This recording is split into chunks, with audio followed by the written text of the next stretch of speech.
ఈ ఉదయం ఈ తెల్లవారుజామున పాకిస్తాన్ ఏదైతే ఇండియాకు సంబంధించిన యుద్ధం జరుగుతుందో అలాంటి తరుణంలో ఒక విచారకరమైన వార్త ఏపీకి సంబంధించింది. ఆంధ్రప్రదేశ్ రాష్ట్రానికి చెందిన ఒక ఆర్మీ జవాన్ పాకిస్తాన్ ఉగ్రవాదులు పాకిస్తాన్ కు సంబంధించిన సైన్యం కాల్పుల్లో అమరుడయ్యారు.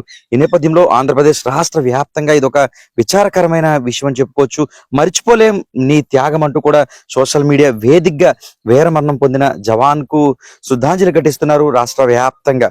ప్రస్తుతం గత 3 రోజులుగా కూడా పాకిస్తాన్ కు సంబంధించి పాకిస్తాన్ లో ఉగ్రవాదులను కదిపే విధంగా భారత్ చేస్తున్న ప్రయత్నం, భారత్ చేస్తున్న దాడులకు సంబంధించి పాకిస్తాన్ కు సంబంధించి ఉగ్రవాదులతో పాటు పాకిస్తాన్ సైన్యం కూడా ఈ భారత్ పై తిప్పుకొట్టే ప్రయత్నం చేస్తుంది. భారత్ పై విరుచుకుపడుతున్న పరిస్థితి నెలకొంది. ఎక్కడికక్కడ అణచివేసే ధోరణిగా భారత సంబంధించిన సైన్యం అయితే విరుచుకుపడుతుంది. దాదాపుగా అన్ని ప్రాంతాల్లో హైలైట్ చేసింది. ఏదైతే తెల్లవారుజామున 3 గంటలకు జరిగిన ఈ భారత్ పాకిస్తాన్ యుద్ధంలో 3 గంటల సమయంలో జరిగిన దాడిలో అనంతపురం జిల్లా గోరంట్ల మండలం కాళితాండాకు చెందిన మురళీ నాయక్ అసూలు బారారు. భరతమాత ఒడిలో నిద్రిస్తున్నాడు. నిజానికి ఈ విచారకరమైన ఘటన ఏపీకి సంబంధించి దేశ రక్షణలో శ్రీ సత్యసాయి జిల్లా పెనుకొండ శాసనసభ నియోజకవర్గం గోరంట్ల మండలానికి చెందిన మురళీ నాయక్ అనే సైనికుడు ప్రాణాలు కోల్పోవడం విషాదకరం అంటూ రాష్ట్ర ముఖ్యమంత్రి, ఏపీకి సంబంధించిన ముఖ్యమంత్రి చంద్రబాబు నాయుడు కూడా దిగ్భ్రాంతి వ్యక్తం చేసిన పరిస్థితి నెలకొంది. ఆయనతో పాటు పలువురు కూడా దిగ్భ్రాంతికి లోనవుతూ ఉన్నారు.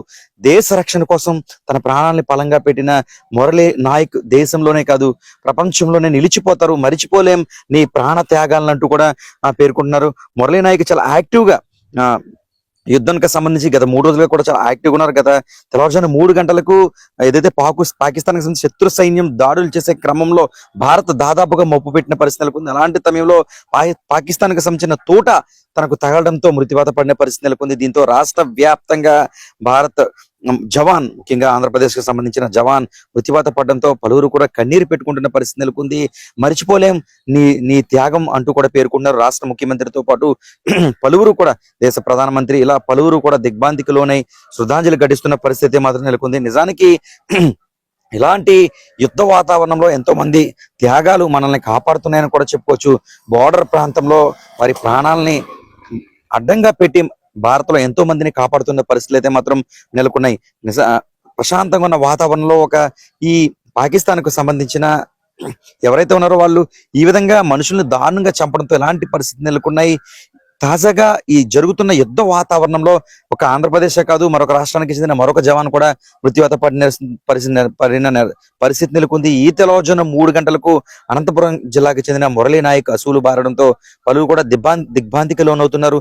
నీ త్యాగం మేము మరిచిపోలేమంటూ కూడా పేర్కొంటున్న పరిస్థితి మాత్రం నెలకొంది. ఏదేమైనా మనం కూడా లోకల్ 18 న్యూస్ 18 తరపున ప్రగాఢ సానుభూతి తెలియజేస్తున్నాం. అదేవిధంగా మరిచిపోలేం మీ త్యాగం అంటూ కూడా పేర్కొంటున్నాం.